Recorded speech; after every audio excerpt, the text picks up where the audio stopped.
Selamat siang, saya Holong Hartaro Siahaan dengan NIM DPB 118051.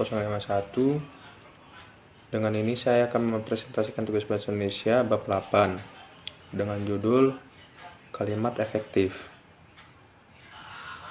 Di sini saya ada beberapa penulisan yang saya tulis, poin-poinnya yang saya ketahui.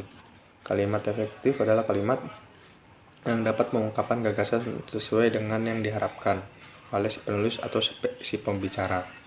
Artinya, kalimat yang dipilih penulis atau pembicara harus dapat digunakan untuk mengungkapkan gagasan, maksud, atau informasi kepada orang secara luas sehingga gagasan itu dapat dipahami secara sama oleh pembaca atau pendengar. Dengan demikian, kalimat efektif harus mampu menciptakan kesepahaman antara penulis dan si pembaca, atau antara pembicara dan pendengar. Dalam kamus kata efektif, ini di dalam Kamus Besar Bahasa Indonesia, kata efektif pada kalimat efektif mempunyai beberapa makna. Salah satunya diantaranya bermakna membawa pengaruh. Dengan demikian, kalimat efektif dapat dimaknai sebagai kalimat yang membawa pengaruh terutama berupa kemudahan bagi pembaca atau bagi pendengar untuk memahami informasi yang disampaikan oleh penulis atau pembaca. Nah, ciri kalimat efektif di sini saya menulis beberapa bagian, yaitu kalimat efektif tidak berarti bahwa kalimatnya harus pendek-pendek, tetapi dipentingkan adalah kesamaan informasi. Bisa jadi kalimat pendek tetapi membingungkan orang bisa jadi kalimat panjang tetapi informasi mudah dipahami. Untuk itulah kalimat efektif harus dicirikan keluasan, ketepatan, dan kejelasan di samping ciri yang lain, seperti kehematan dan kesejahteraan. Contohnya, sekolah membagikan buku pelajaran kepada siswa kelas 5. Nah, itu contoh kalimatnya. Nah, terus kalimat efektif terbagi 4, yaitu kelugasan. Kelugasan dalam kalimat efektif mensyaratkan bahwa informasi yang akan disampaikan dalam kalimat itu ialah pokok-pokoknya saja, atau yang perlu atau yang penting-pentingnya saja. Tidak boleh berbelit-belit, tetapi disampaikan secara sederhana.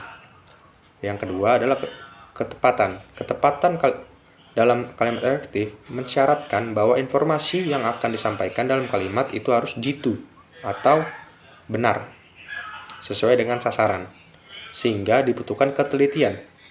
Nah, kalimat yang tepat tidak akan menimbulkan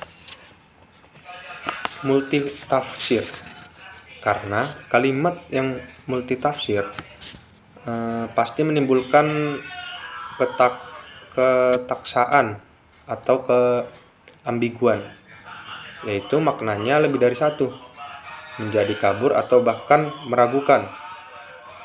Nah, terus yang ketiga adalah kejelasan. Kejelasan dalam kalimat efektif mensyaratkan bahwa kalimat itu harus jelas strukturnya dan lengkap unsur-unsurnya. Kalimat yang jelas strukturnya dapat memudahkan orang memahami makna yang terkandung di dalamnya. Tetapi ketidakjelasan struktur bisa jadi menimbulkan kebingungan orang untuk memahami makna yang terkandung di dalamnya. Nah, keempat, kesejajaran. Kesejajaran dalam kalimat efektif ini mensyaratkan bahwa bentuk dan struktur yang digunakan dalam kalimat efektif harus paralel, sama atau sederajat. Dalam hal bentuk, kesejajaran terutama terletak pada klausa-klausa yang menjadi pengisi dalam kalimat majemuk. Nah, terus kalimat partisipal.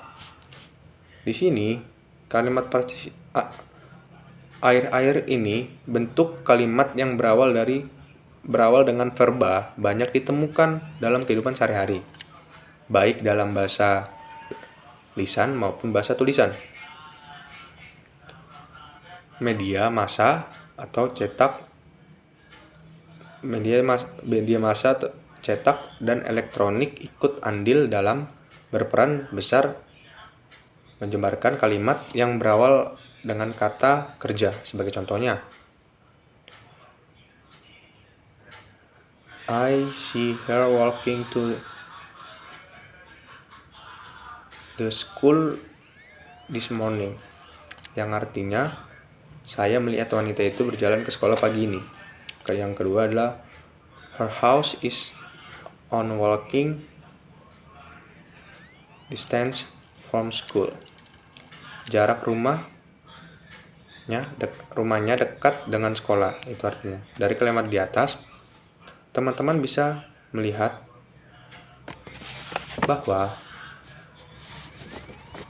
verb maksudnya verbal dalam kalimat pertama yaitu see atau melihat. Sedangkan penggunaan kata kerja walks telah menjadi walking sebagai keterangan. Sedangkan di kalimat kedua adalah walk berubah menjadi walking yang mengakomodasi frasa tertentu di kalimat tersebut. Frasa on walking distance bisa diartikan berjarak dekat. Nah, inilah beberapa yang saya tulis dan sekian dari saya. Terima kasih apabila ada salah-salah kata, mohon maaf. Selamat siang.